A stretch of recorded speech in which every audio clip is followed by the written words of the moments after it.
Goliko. Soko tandike nange nzikoba. Watutandikira mu mbozi. Tugenda kuba tukyali ku komagumu. Komagumu yakubye ensero. Teka waawo ogenda okola video. Abaana bakuba ensero badda. Naye komagumu akube. Komagumu alina ebiraka. Ate Zama muleke. Olaba Zama akubya ttiimu yeeyo. Naye tugenda kukola yo show nga Zama ali wano, Komagumu ali wano. Mbabulira. Nabo bennyini tebajja kwogera. Mbabulira nga kukyali. Kulino terukwata kazindaalo. Zama gwe manjaga wano. Komagumu nawe wano. Akolewo ki? Omweru omuddugavu kuba kati bali babiri. Batetuddeyo n'omweru. Yes, welcome to this exciting episode of the Inbound Show. It airs every week on the Sports Nation TV, and as usual, I'm your host, Bran Kawalia, together with my colleagues Franklin Kaweru and Stella Nikuze. And as part of the Inbound team, allow us to extend our heartfelt condolence to the basketball fraternity after the loss of FUBA's official Andrew Oboth, who passed away last week. It should have been around on Thursday. Oboth was a dedicated member of FUBA. He was doing a little bit of everything, from mopping the court, from making sure that everything is set, operating the clock and everything. So Echa mopping the court ne watandicho. Byonna buli kimu abadde akikola. So we want to mourn with the rest of the basketball community, and Franklin, both of them. Madam Manu, of course, everybody who has been around basketball. What is it? Of course, I have unsung heroes, the people who prepare the court, usually who are not in the so-called clean part of the game. He was operating behind the scenes. Yes, behind the scenes. And dedicated, I think, as a dedicated servant of the game. Very unfortunate that passed away at a very young age, of course. Very, very unfortunate. He was laid at rest on Sunday. That was yesterday. And I was told that Kevin and a couple of other colleagues he was working with escorted him there. Stella, I'll have to start with you. I saw you yesterday at YMC. Inga bakukumye bwe bati. Nze ntambula n'amagye. Abadde bakumi n'engamba. Ekyo kibadde kyabwere tubaye twogera ku kirala. Era tewatudde na mwami. Watudde eri. Ng'otulimu. Gwe ng'oli eno oli mu lugambo. Ng'otulimu nnyo. Gwe ng'oli eno oli mu lugambo. Kawere omwami wange yamuwambye nga sina kyakkola. Omwami yatuwambyeko awo kati nnyo alina we yatusanze. Nasooka n'atunyonyolamu ensonga zo. Oyagala kwawula maka. Oyagala kutwawula. But guys, we are going to be talking about how the first games of the playoffs went. And as we speak, the 2023 finalists, JKL Dolphins and KIU Rangers, have all been eliminated. And I think I will start with you. I don't think that you are surprised that the reign of JK has just ended like that. They were swept by number 1 seed, Jet Lady Jaguars. They beat them on Saturday, and then they also took game 2 on Sunday. I'm not going to say I was surprised or I wasn't surprised. But I was impressed with the current JKL team, the junior girls, and how they fought. They were swept, but they went down fighting. That is a fight that no one expected. So for everything they've gone through during the season, they've lost their key players, Flavio Kecho, Imanishimwe Rita, Ekon Brenda, Evelyn Nachi Inji.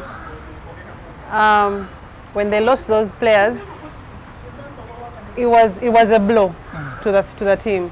But the way they played, they really played. And I think with Flavia on their bench, I think she also helped with the mentorship, the leadership.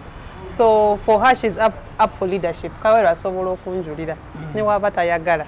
Nenga JKL for me, yeah. KIU Rangers, I was so disappointed. We shall reach there on KIU Rangers. Very disappointed. Franklin Kaweru, as it has been the case in the second round, JKL played with just 6 players Stella's talked about Flavio Kecho. I don't know if she's turning into a coach, but she didn't suit up to play. She's injured. Brenda Ekon was nowhere to be seen, and the same can be said of Rita Imanishima.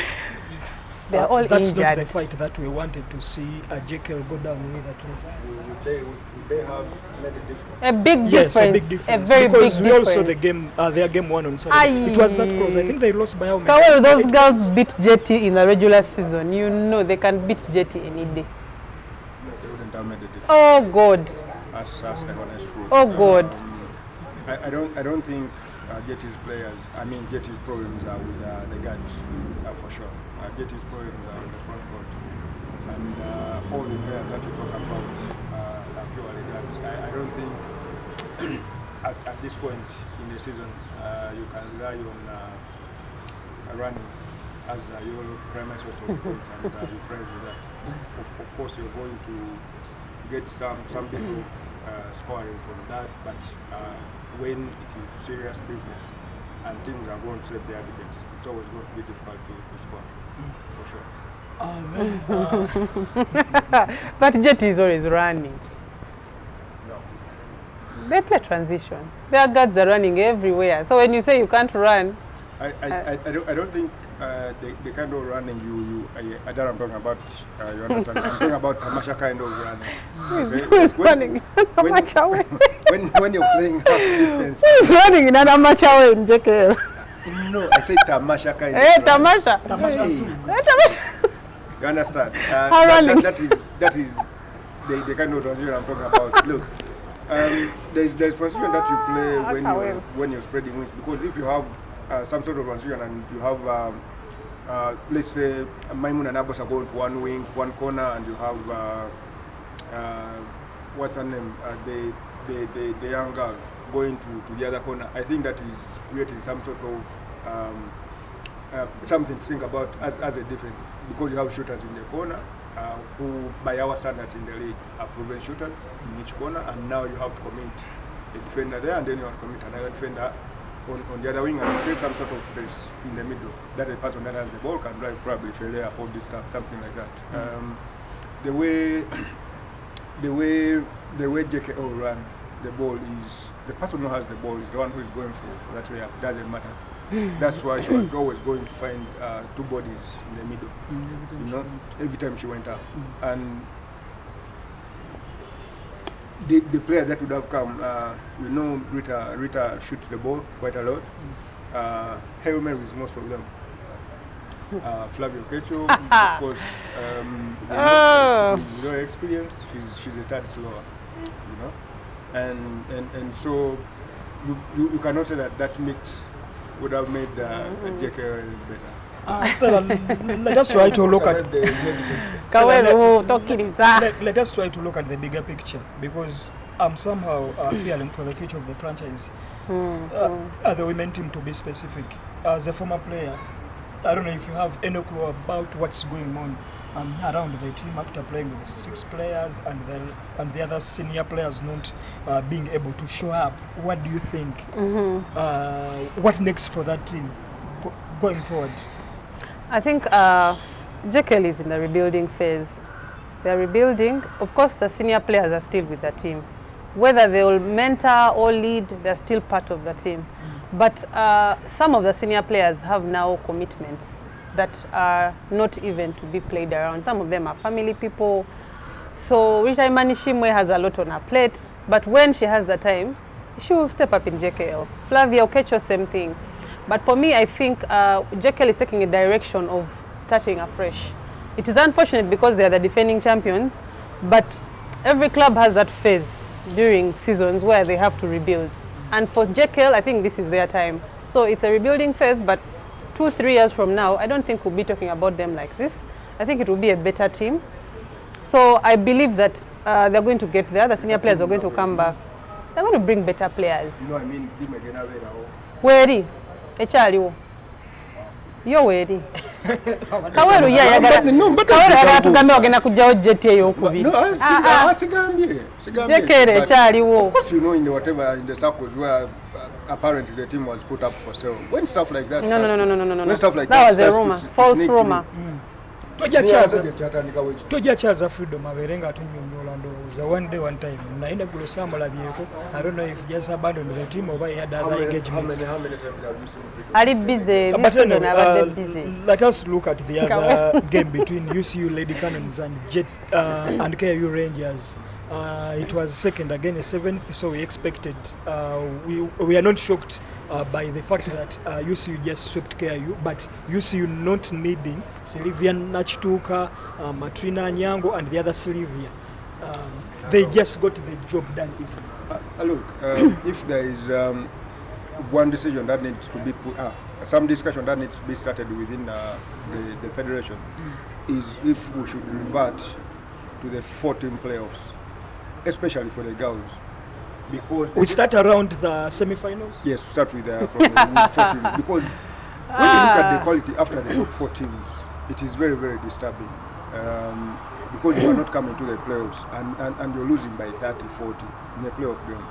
I think that is quite it doesn't say a good image of the basketball that you think, because ideally in a playoff game we should not be losing by that margin. And of course the seriousness within the teams, you're talking about the commitment of the team managers or the team owners and all that. In an ideal situation, a team like Rangers should not be in the playoffs. You can even think that Navis could probably have done better than that. Do you agree with Kawero saying that maybe the playoffs for the ladies should start at the semi-finals? But I saw KU Rangers have some pieces that I feel can make them compete. Sharon Chilabo. Sharon has been stagnant for all the years she has played. What? Sharon has been stagnant. Sharon Chilabo has been stagnant for all the years she has played. Yes. Okay. Except for one season. You see natural hair trade. Where I will agree with Kawero is KU Rangers. For a team that got walkover in the season and you got your slot in playoffs, how prepared were you for that slot? Because I felt like they came for playoffs as if bachikolera fuba. They don't want to play. Because you see, even if you go on court, let's imagine UC is a better team. Fight. There was no fighting spirit. Even Sharon Chirabo herself, you're literally just giving up before you play.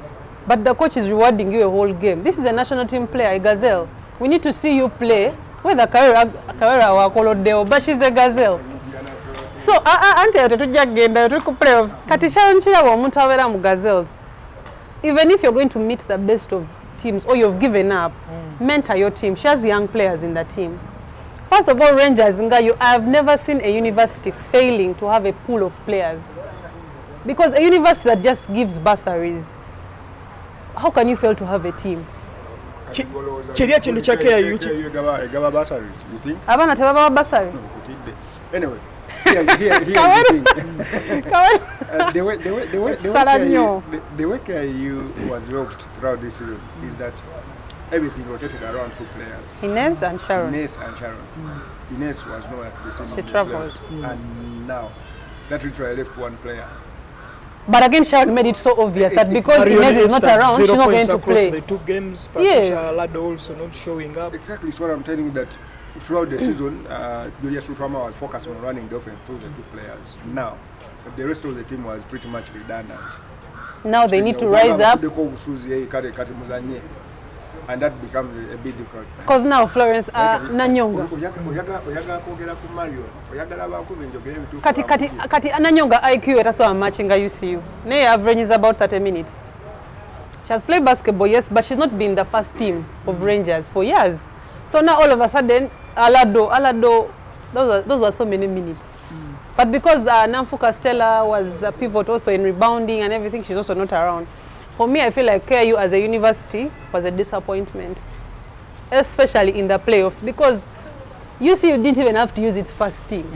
So they could have fought, but KU gave up the moment they told them you're going to verse UCU. Let's not look at just this game in isolation, but Marion is a first team player.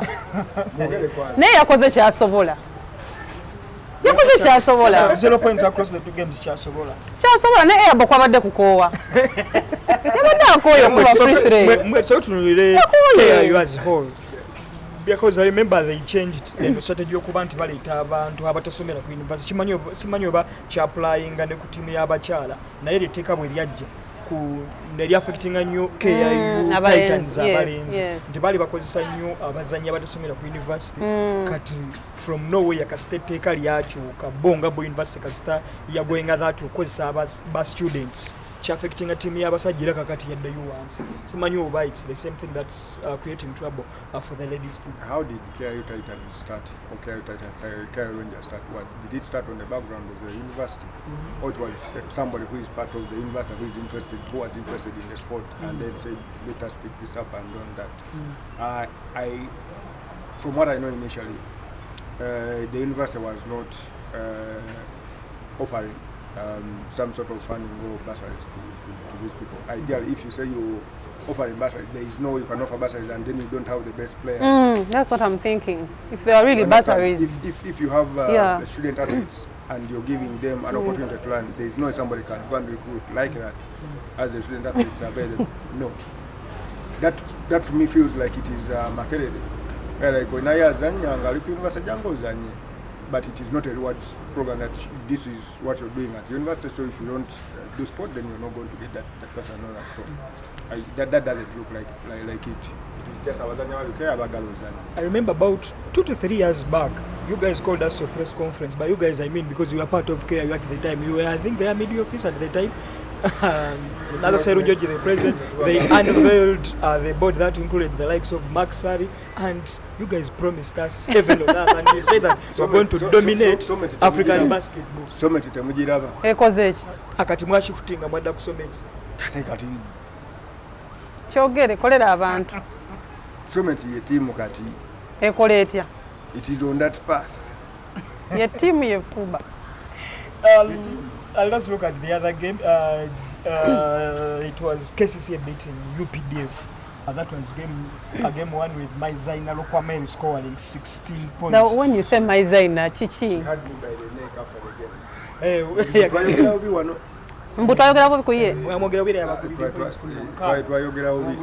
Bamugamba team has 1.5 players. Nagamba that is very, very disrespectful. But here's the thing. I think there are situations like that where you're going to have some players step up, obviously. In that game, we saw afterwards that Tracy still has a bunny, it troubles her, so it will have to be some other players that have to step up. Of course, Zaina played that game like there is something to prove. Yet there is nothing actually to prove. I mean, she's been there, done that. You understand? Went to Ethiopia and came back and she's still beating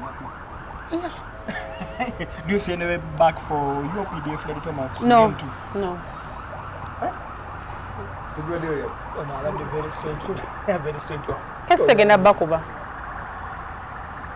And then UPDF are already, that's a championship for them. Chimala. Then for them reaching into the playoffs. Yeah, that's the first time they're in playoffs, right? Have they been in playoffs before? I think the other time. But of course, like you said. This year, this is the best team I've seen of UPDF. They were composed, but they are matching up with KCC. KCC they are mature players. Anti that tuchali wano we no yita. Wali wed that tujja kugenda. KCC boyita okoze ebe picking It doesn't matter taita we. Ebe picking USU dadi cannons.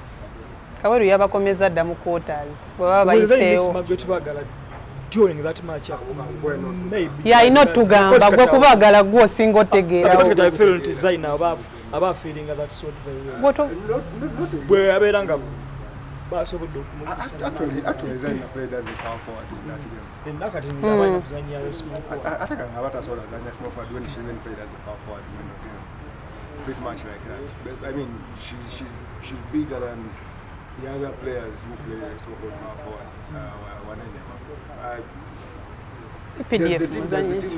Will the team miss Majuaga? Semi-final or final when? Yeah, but what are the chances that those games will go on when the teams are playing when some teams, including UCU, might be missing players going forward? Is it 3-on-3? then wali ne Commonwealth games atenga ne coach Nick agenda agendera. But we have already played without two players.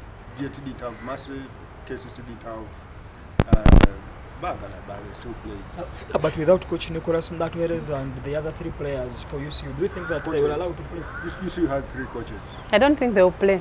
UCU had 3 coaches. Nick tajja kukiriza tebajja kuguzanya tebajja kuguzanya bulijja coaching Kiguya assistant abantu genda batwogera ku semi-finals ne semi-finals sebo Nick tagenda kukiriza zanya mupiira ogwo nga taliiwo it won't change anything. Abazanyi be basatu tugende kweri the other quarter final between Pearl Queens and Magic Stormers. Magic Stormers took game 1, but then Pearl Queens managed to bounce back and leveled the series. How do you see that one panning out during the decisive game 3? With the way Pearl Queens had played game 1, I even thought it was going to be a sweep. Magic Stormers 2-0, but Pearl Queens yaterezezaamu because game 1 bazanyisa the likes of Zama. They fought, but nga ulabanga minutes nyingi. She scored 5 points across. Yazanya both games. Each.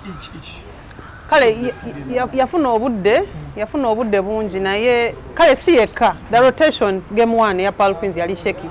Naye game 2 they corrected their rotation and also they wanted the game more. Magic Stormers, my problem there, of course, bajagamba twekwasa naye officiating naye yabadde sinungi in that game. Emotions were up in flames by umpires, then because Mapesa was ejected in that game. So there was a lot of emotions with the refs, with the players. I don't want to say it's the reason Stormers lost, but game 3 tuterezemu. This is Pearl Queens, we know, but tuterezemu. It is the reason. When you have your coach ejected, you have your current as they are best player Daffin fouled out. When you have Akuaja, I think in foul trouble in the third quarter. She had 3 fouls already. That is where the problem. Already baba kunyize pesa. Nanti laba umpire babadde bagabanga be. Nache mgamba nti baze kubalemesa bano babajje mu game bagiwangule. That's why you are saying you cannot say it as it is a legitimate. Officiating was so obvious. Until they got 2 players, they put them in foul trouble in the first 2 quarters. They couldn't perform. Then Franklin, I want us to talk about Pearl Queens. One of the observations that I noticed is the way they turn over the ball. They made, I think, around 32 turnovers in the first game on Friday. Then on Sunday they made 29 turnovers, and half of them are being committed by Jenna Bobalo and Phil Dawes. They are not good to trust him. So, here's the thing. For me, one of the things, in fact, what that affected Stormers is one, I don't think they defended with discipline. Of course, when you're playing a team like that Maikati wali was some sort of Olugambo Luitaita, team Yonando that mentally you're going to have that sort of like binds or basaliza and that kind of stuff. So if you're defending, you have to defend a little bit smarter. Yeah. But again, talking the other side, you cannot have your point guards, the ones leading the turnover. Now, when a point guard turnover idea, that should be because she's usually at the top. When you're turning over at the top, it should be a area up the other side. Are the opponents capitalizing on those turnovers? The answer is no. Sometimes no. Not sometimes, no. When you have point guard standing over the ball, that is an opportunity. Quick basket. Yes, you've got to capitalize on that. Capitalize on that. Magic Stormers are not taking advantage of that for sure. Probably that's where Aoma would help. Like, because if she stands over at the top, most likely she's going to get that layup. You understand? But if there's anything that should be troubling Anja right now, is you cannot have your point guard standing over the ball like that, especially in the playoffs. But that has been Fidau's package. You should be able to communicate your guys, to be calm enough to use every possession.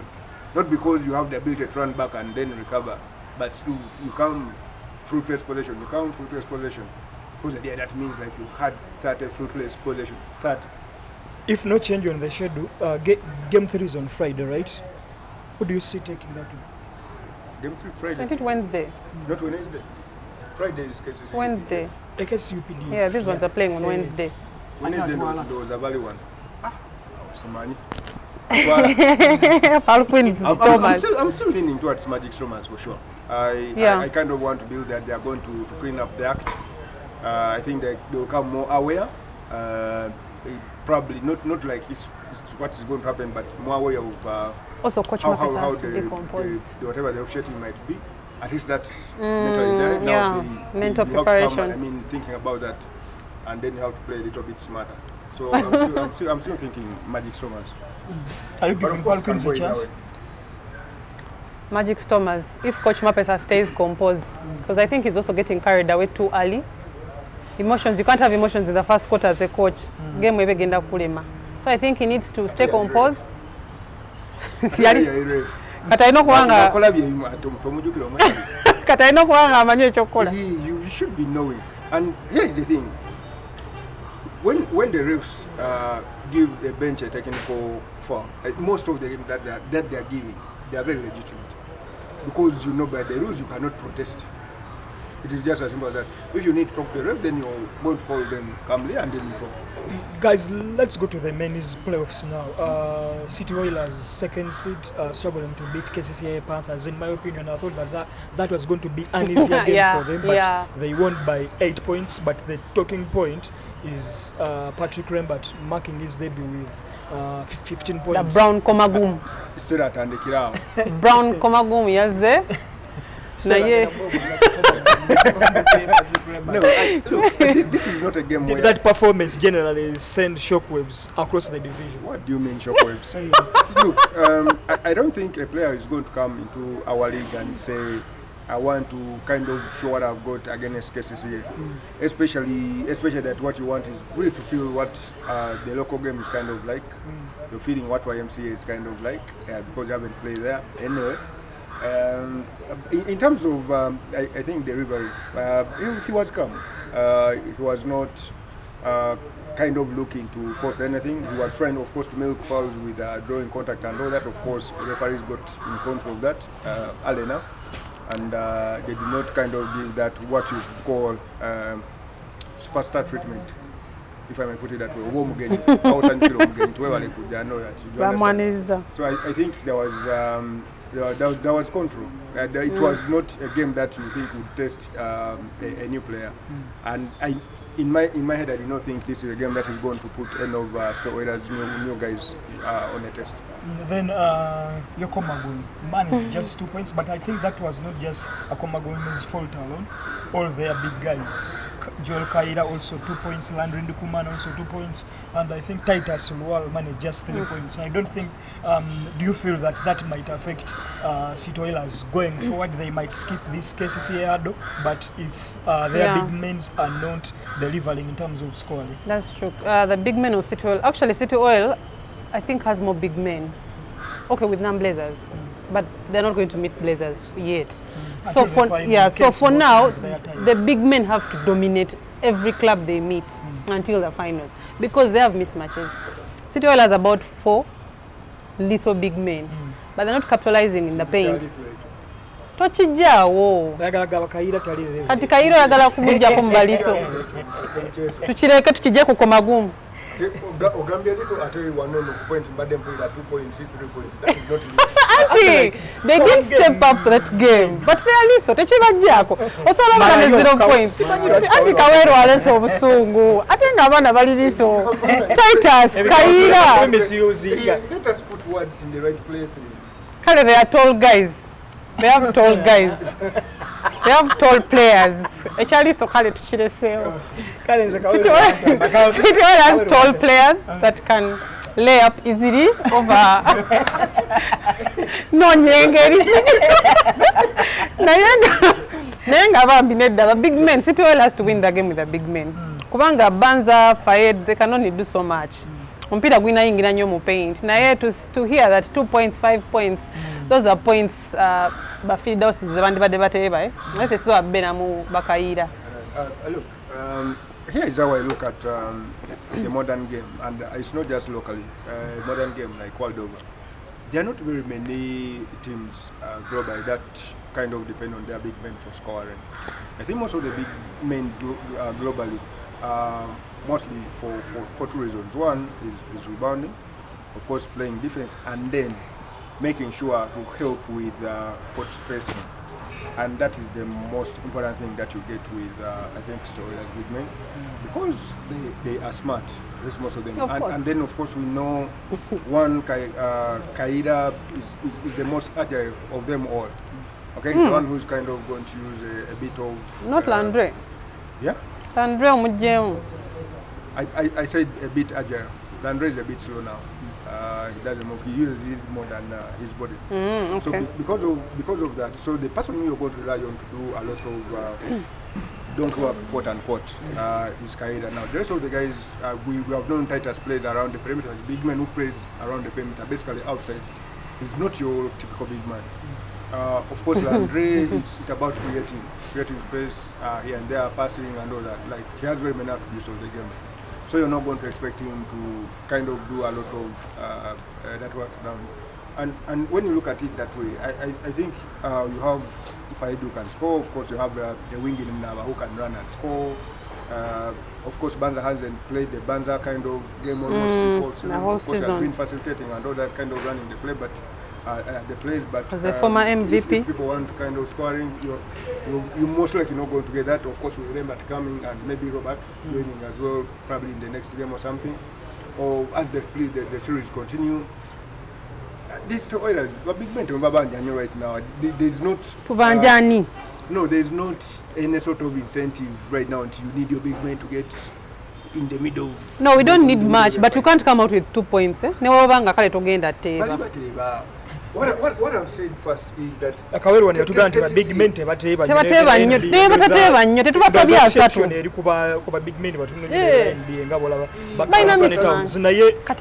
Kati big man wa KCC chali okutawanya City Oil mulemesa okuba at least 10 points. What sort of defense?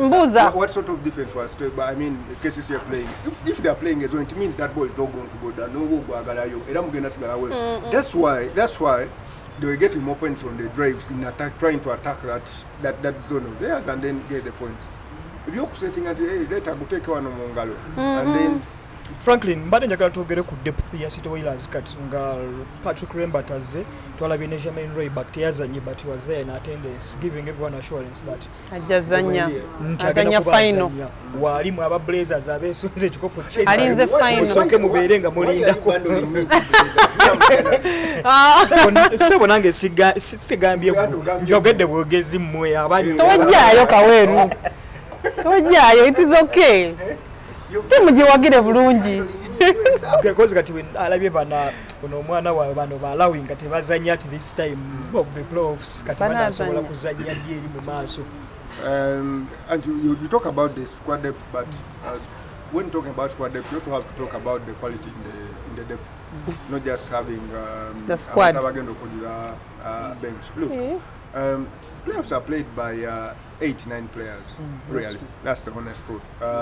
It's very hard to find a team that is going to empty, the whole bench to come and play a playoff game.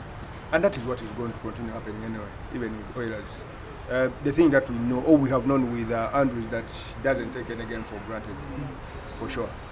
He always puts his best foot forward.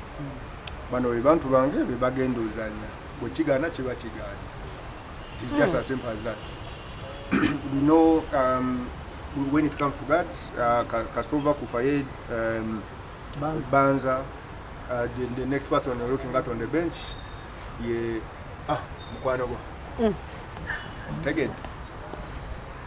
Tamujukira. Kaumi. Stella. Kumukwano gwavuddeyo. Ayo tusoka tuveyo. Stella, as a player, kati njagala twogere ku muntu nga bolaba alawise ngoboge. Nti twali tumanya about 2 years back because he has been around that team for about 2 years now. But but I feel his progress has somehow a bit stagnated. Tacha ina ngambo bachiyongera ko taina kutambula nafuna timu ndala nabera ngafuna playing time because ndalabeka tuno omwana ali mukea yiyo walidoma ono wa KCC era badaba I think squad difference 6 points against them. As a player, like what's running through your mind? Oba yabutuka nabera nga feeling more comfortable ntikati ajagamba ngene mu team elite Manyo buzibu wa comfort as a young player. It's very dangerous to be comfortable in a team where you don't play. Ngoli mwana mto unless yo goli echuse You're just going to be collecting medals, but if you want to play and compete, at some point obo ino gambo manyi City Oil njagadde nnyo, but I want to grow and play. Oyinza oba ozannyeyo yonna gy'ozannyira, but to compete here we need to mention your name nga game ezannyibwa. Naye kati City Oil emumize, and they are signing more and more players that are going to keep pushing him away from the bench. It's going to get to a point where ne ku bench talinaako katebe. Bachiri. No, look, when you see in the team, I think, is that not also supposed to count as ambition? Huh? I want to be here and compete for my place. What about Emma Yavao? Yeah, okay. Emma Okumu. Emma big man, Ali mu Div 1. South Sudan. The guy, the one who was in City Oil. The one who was sitting in the City Oil squad. He played for Sharing, played for... Hey, he's now in Div 1. He had to go and compete because today, Zawo sigenda tuuka oneze ngamba just yanoonya gyazannyira kati gogamba bamutani nedda nze simanyi babamuta naye nze mulabe eri ng'azannya kati kye ŋŋamba nooli naye asobola ozannya. Honestly, for me, he's a good player. The way I look at Alawi's development is that I don't think the team, should I say the coach, I mean, this is me speaking from the outside. I don't know what discussions they have had internally with him, but for me, from what I see from outside, I don't think they have defined the role for Alawi. The boy must be confused whether he's a shooting guard or a small forward for that team. And because they are not defined a role for him, it is very hard to develop into that role. Now, because if, like I said, if Fayed is off or Banza is off, we know for sure that Kaum is going to go on. You understand? If Dia is off or Munaba is off, those are the small forwards. You know one of them is going to be on. If you're looking now, where does Alawi fit into? You know, on that training. You understand? No. I mean during the game. That's where I'm talking about. Like, I from the outside looking in, I don't think a role has been found for him that Alawi to be now kwesa as a shooting guard. Bote bachiraba nti omwana muto ayina okubanga azannya. Bote bachiraba. It is not playing. Akomana teyefaako naye. Alawi are training. Anti ayinza oba training naye bote balaba nti tebali mu. Does this go back to the coach okufuna engeri gy'abeera nga muyingizaamu nga mu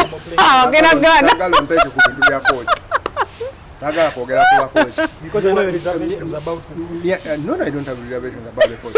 My point is, from outside looking in, I don't think there is a role defined for Alawi on that team. Rotation within the rotation, because in the Kugambi or Bomanyinti, Benja agenda yingira either Banza or Fayeding Abudeko. If I put you in Alawi's shoes, what do you do? Do you go and demand for more playing time?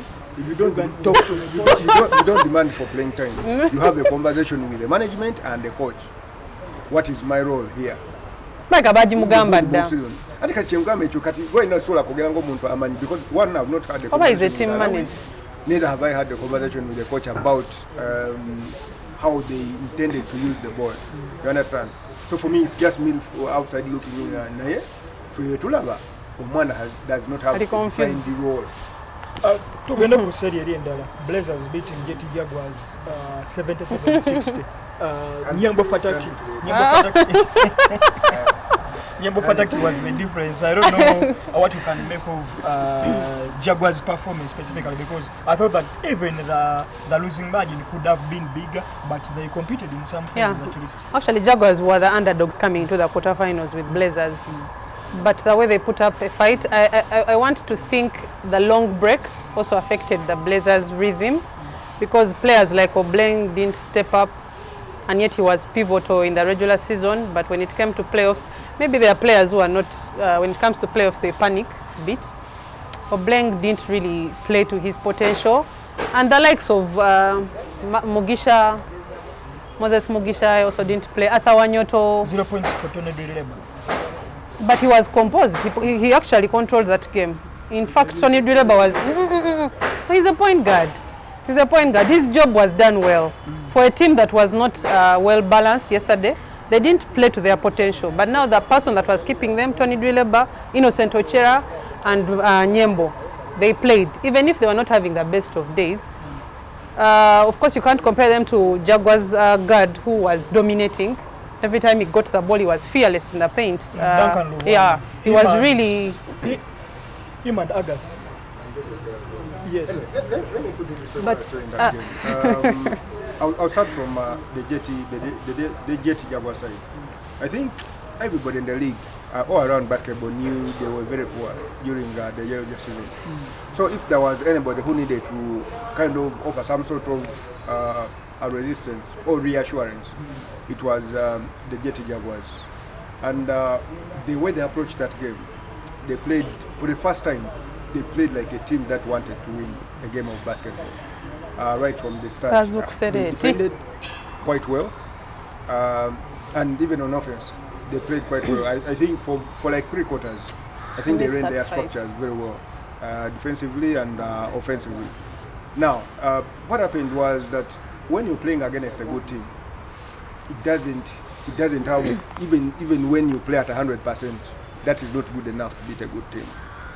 You can play at 150 and a good team is at 50%, and that you're now just matching up.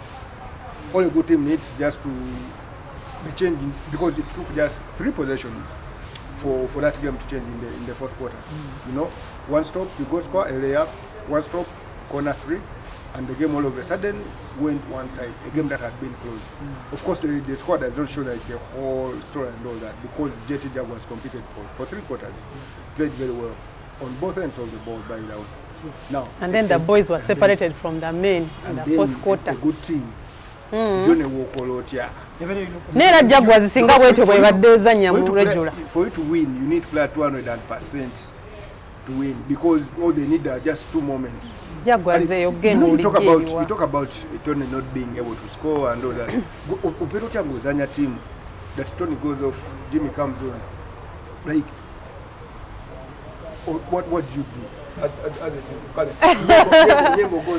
Naera Jaguars kati olaba Jaguars singa Jaguars bwe yazanye jjo bwe yazanye kale at least a few of their games in the regular, they wouldn't be talking about Blazers in the quarterfinals. Bandi badde balinako we bali to avoid the KCC oba VU kale kyangamba bandi badde Franklin twogere ku on new signing Blazers. I'm told that he's outside the country. Anakomawo?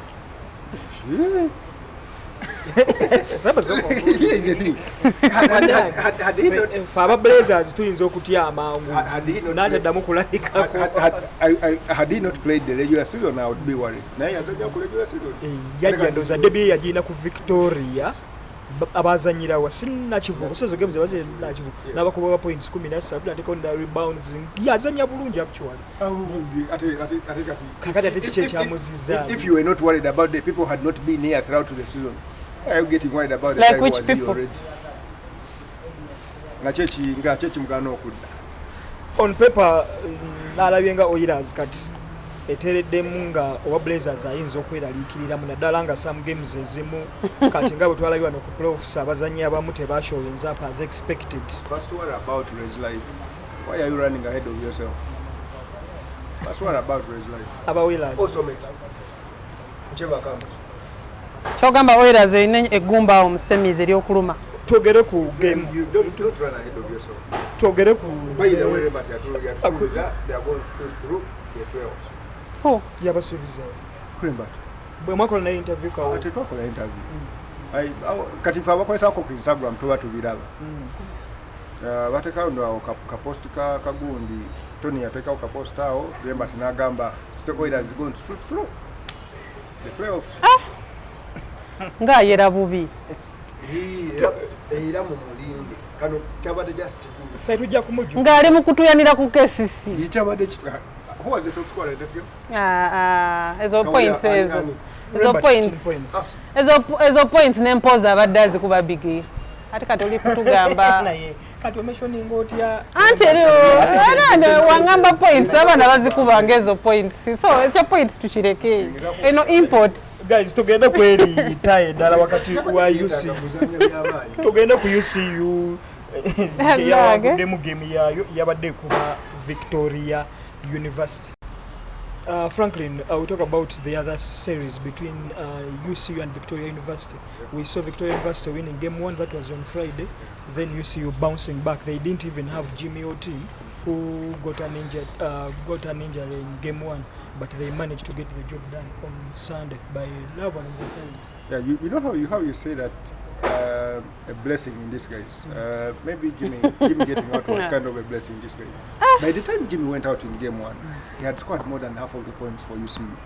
Abalala won never during that game. You understand? In game 1. Now, I think him going out kind of spread the responsibility a little bit. The confidence in other players. No, not confidence. To carry them, so you need to rely on your thoughts. Yes, and we saw Florida Dushime scoring 20 points. Yes, Dushime stepped up. Of course, Marvin has not played so well this season, but Jimmy Lihumi, big body, is quite coming up well. Probably next season he might be one of the best big men in the country. I know what Coach Nick can do. I think when you have a team that has one reliable big man like Lihumi, and somehow you have to kind of go for battle with Chuo, who has kind of found some sort of comfort, a sweet place in. Yesterday you told me that Chuo has been the best center in the league. Yes, consistently. He has been the most consistent center in the league. And so when you're able to kind of keep him at bay. But for me, the thing that I think UCU did so well with was the way they defended Mark. They wanted him to get the ball. But every time they wanted to get him to get the ball, I think for me, in my opinion, to get it on the run, on the move, so that he has to be forced to put that ball down on the floor to kind of go for a drive. And every time he did that, he found 2 bodies or 3 bodies are waiting for him. And so he had to get the ball out of his hands or go up for a tough shot, and then they have to reset afresh. And they did that so well that Ngobi turned out to be ineffective the entire game. Speaking of Ngobi, even Cyrus Wobsobozi, he scored, I think that was around 15 points in game 1, and he was shooting very well. Whatever tactics Roger did. Yes, and expected him to game 2 Roger George in game 2 but he to came create plays around him, but there was no deliberate effort to create those free spaces for him to show up his scoring prowess. The point guard, I create for him space. I still feel Cyrus came in late for game 2. He came in really late. Yes, because he sat out the entire first quarter, and then he came towards the end of second quarter. What was the plan? Temwachiraba season yonna. Mwagala kiraba eyo game. Season yonna temuchirabi. Do you know how you be in practice and you see a guy who is mentally ready for the game? Instead you have come to games where you're mentally ready. No, but by the time you've played first quarter into second quarter, don't nachiraba. This is game 2. You want it so bad. You want to close out the series. The shots by that the boy was taking were not like bad shots. No, I still feel that. No, the VU coach limits his bench. He doesn't rotate that bench. Asigazaba nanga musam. Kayo nga woga me playoff yes. But Aaron oba wamulabye. Anti kati yesterday walabye VU yadezanya. Game yabadde babadde everywhere. That is not how VU has been playing. Even now they won game 1. It was a team. They shared the ball, they moved the ball. Everyone was playing. Yesterday, there was no role play. Ngobi kasaba mu markings, everyone became like a headless chicken. But you understand, when you have a team that runs its offense through 1 or 2 players, it is always going to be easier to defend them. Nayo okimanyi buli tiimu erina abazannyi babiri basatu abalungi. Hold on. In the first game, all you need is 1-1 game. Okulaba. Okay? On every offensive possession, there are guys who are going to touch the ball. Okay? We know there are guys who are going to touch the ball in VU's offensive. Ngobi has to touch. Ngobi, Cyrus. Just break the rhythm and see how they adjust. What do you expect in game 3 between those 2 teams? Expect VU to win. VU has to win. If they are to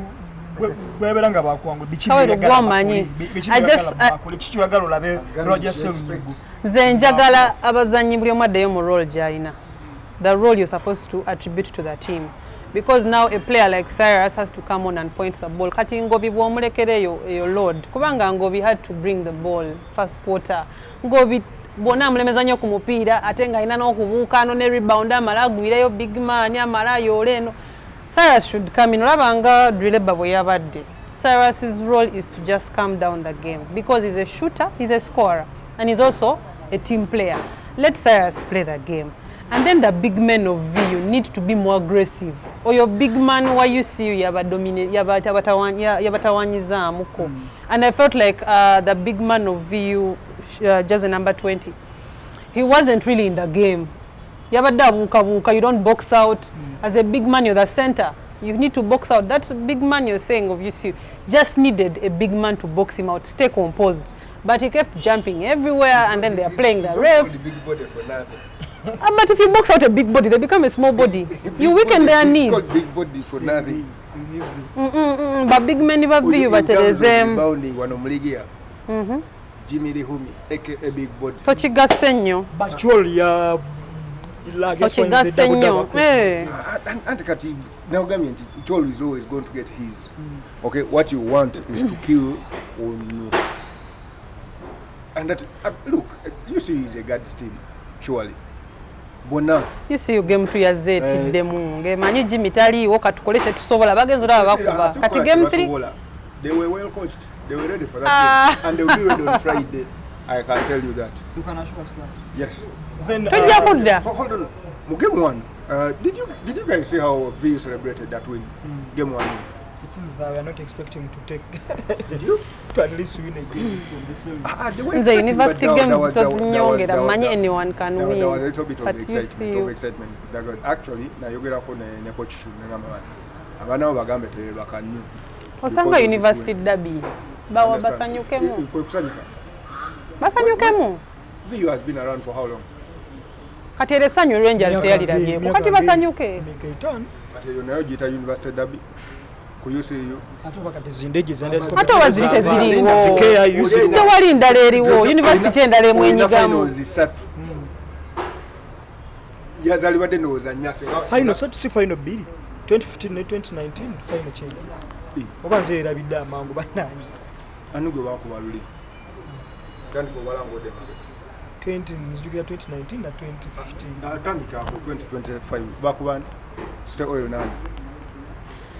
City Oil Blazers. 2024. City Oil Blazers. You see. Blazers ya chivamu. Blazers ya vamu. No yali KIU. 2023. Serasi Blazers. Ani yali final ya 2021. You see you.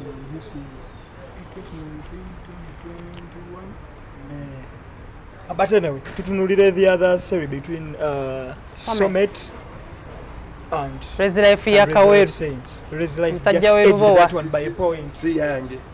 Anti eyo mbagamba anti timu enungi neweza nyobi. Ate kati tokireta ku Resilife awo tekijjirawo. Kristo manyi ndoze nani ne Ekao basketballing 19 points each. Anti kanti ugamba like timu ezanye ubi na ye wangu. Mchiteye. And that you cannot even blame that on Resilife because Summit had that game. Yeah. Summit actually had game 1. Bazanya better.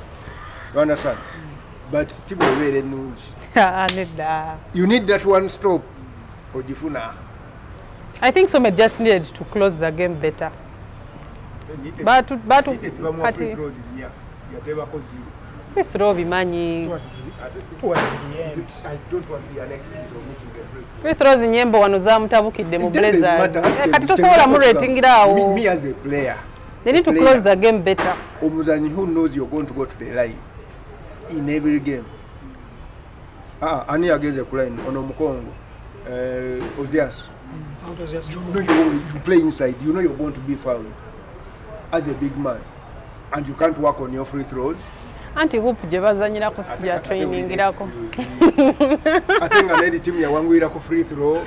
But I feel Summit in a better team on paper than Resilife because can never to starting 5 years. Gatwech, Darren Naine Babazi, Peter Cheng, Pautosius Chikomba, Peter Cheng, like on paper you feel, but they are not playing as a team. They are good individuals, but they are not playing as a team. Again, they are not better on paper. Genda player by player. Agate wano akwatekawo eno tuli ali kwani. Tutandike ne Chris. Chris eno wali yani. Eno Gatwachi. Ato okome. Michael tuwe your way. Tugenda tuwe your way. Dare naine babas. Okay, ndina eka mpasho tingadwa. Gawambo chisache yani. Brighton. Was on paper way watch away. Tetuna nagenda mba big men. En tugende mba big men. Ate je basingo kuba obulungi abasingo. Okay. Because kati no small forward Chuma. Chuma power forward. Chenge small forward one. No like baso okuba interchange. Obayizo choba interchange. Tekati nkwani nkwe kuona. Akuwani alekani. But Nayaba, one I think they have just improved, but the other guys are class, I feel. Twende twakamana nokogera ku misusing words. Chuma is class. Experience and class. Yes. Chuma is not class for you. Tomaleyo starting 5 years. Enoba ina Uzias Chikomba. We wagamba class. If you're talking class, Ekau now that is class. Is a classy player. Like Anyumisa. Chuma muje mumbozi. Anyumisa, ngamba Anyumisa. Class is Anyumisa. Chuma tanyumisa. Guys, you say was a summit agenda egundi egujeyo. Nzendoza Res Life ejaba if Summit failed to take game 1, Res Life agenda back cleaning 2-0 because they had the job to do in game 1 and finish it, to give Res Life game 2 and 3 to fight, but now that they left that game 1, Res Life is coming to close it. Maybe Res Life again closing. Ngamba Summit je ngamba lwatu wayo. Ye waddeyo game 1 yabalemi. That was their chance. Wakati Res Life again akuterezamu ate kati ejenga bwe yajja ku City Oil ne Blazers. Kati ejandala. Frank, your prediction of that game? Look, it is very hard to beat Res Life in the lower. That's the honest truth. But not impossible. I said it is hard, but not impossible. What you want is to give yourself a chance. And this is a big if Summit are able to be in the game in the third quarter. No? By third quarter? No, in the third quarter. By, of course. Nation to cha. Because third quarter. Besides that, what do you want to see Summit do? One, I need them to kind of do a bit of committing. They need to commit defensively, not defensively, but committing Res Life players defensively. You need to commit a cow defensively because we tagako when otherwise we attack over ajakuba. Of course, Chris is a good defender, but you need to commit him as well. Okay, what you need is basically to commit the desirable players in terms of scoring. You need to commit them defensively. Okay, they need to defend the 3-point line very, very well. Guy who could be wow. Na yecho choyogedde kanchogere ne leero on camera. Teams, every club, especially the men's clubs, please mufube nnyo to have a home court. Olaba playoffs nga zino, there is a home advantage. Katolaba Res Life okutwala Summit ewaabwe toyina woganira ku fixture aba home. Ye home yeyo. Kati Summit aso agamba it's unfair ne weewunye game tuje weetaaga nnyo ogenze waka wa muntu okitegeera singa game one ebadde waka wa Summit ne kati we use no if every team has at least a home ground they can affiliate with nti mu play for je wange nzije woko mewe wange ne kati home advantage eno giraba oginyoma mukwe naye omuntu agende rubo wesaawe eno nga wa game 2 nga yaluzize game 1 already crowd already waka hupo mwana kwasuze kwasibye agenda kukubirawo jeti tebaji kubira ewawe elije batrain. Guys, that's it. Stella Nikuzo, Franklin Kaweru. We thank you for watching and please kindly subscribe after this so that you can get notification when we upload a new show. Home court.